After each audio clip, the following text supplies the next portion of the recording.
School হচ্ছে একটি পবিত্র স্থান বললেন ত্রিপুরার মুখ্যমন্ত্রী ডাক্তার মানিক সাহা। শুক্রবার আগরতলার ঐতিহ্যময় প্রাচ্য ভারতীয় উচ্চতর মাধ্যমিক বিদ্যালয় প্রাঙ্গণে ৭৫তম হীরক জয়ন্তী বর্ষ অনুষ্ঠিত হয়। এই অনুষ্ঠানে প্রধান অতিথি হিসেবে উপস্থিত ছিলেন ত্রিপুরার মুখ্যমন্ত্রী ডাক্তার মানিক সাহা, ত্রিপুরা প্রদেশ বিজেপি সভাপতি রাজীব ভট্টাচার্য, ত্রিপুরার উচ্চশিক্ষা দপ্তরের অধিকর্তা এনসি শর্মা, ২৩ নম্বর ওয়ার্ডের কর্পোরেটর মণিমুক্তা ভট্টাচার্য, বিদ্যালয়ের প্রধান শিক্ষক সুবীর দেববর্মা সহ অন্যান্যরা।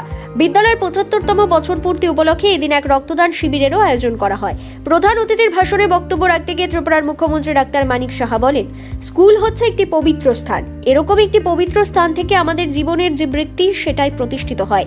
ত্রিপুরা সরকার চাইছে গুণগত শিক্ষা যেন সব মানুষ পায়, সেই চেষ্টা বর্তমান ত্রিপুরা সরকার করে যাচ্ছে। ত্রিপুরা থেকে বিক্রম কর্মকারের রিপোর্ট, এক্সটিভি বাংলা।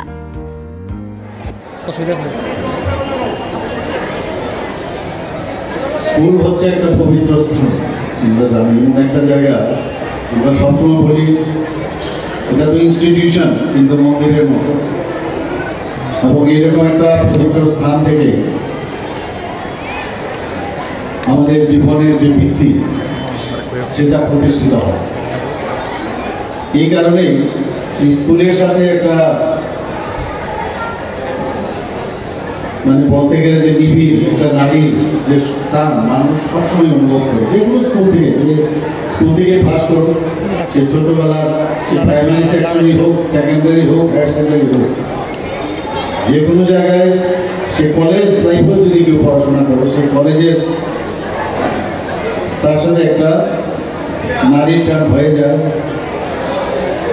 সেই সব দিনগুলোর একটা নস্টালজিক ফিল করার একটা অবস্থা দাঁড়ায় সবার। আমাদের ত্রিপুরা সরকার আমরা চাই যে গুণগত শিক্ষা এখানে সব মানুষ পাক, এবং সেই চেষ্টা আমরা করছি। এবং ত্রিপুরার যে রিসোর্স, বিশেষ করে প্রাকৃতিক, বনজ এবং উদ্যানজাত যে সম্পদ আছে, সেগুলোকে কাজে লাগে স্কিল ডেভেলপমেন্টের মাধ্যমে স্কুলের ছাত্রছাত্রীদের এবং কলেজের ছাত্রছাত্রীদের মধ্যে আমরা গুণগত শিক্ষার পাশাপাশি সেটাও আমরা চালিয়ে যাচ্ছি।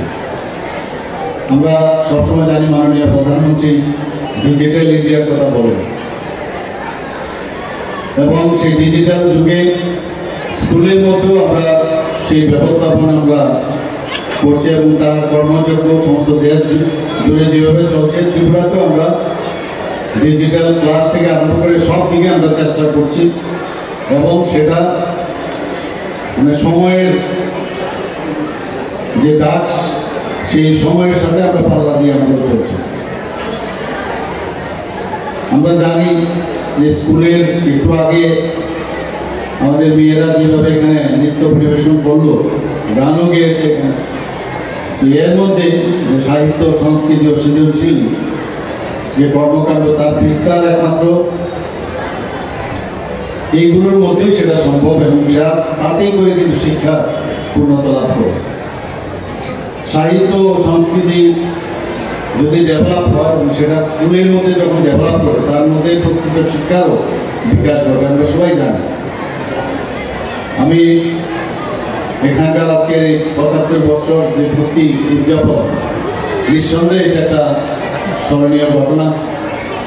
দেখতে দেখতে ৭৫টা বছর কিভাবে স্কুল স্থাপন হলো, সেই বিষয়ে এখানে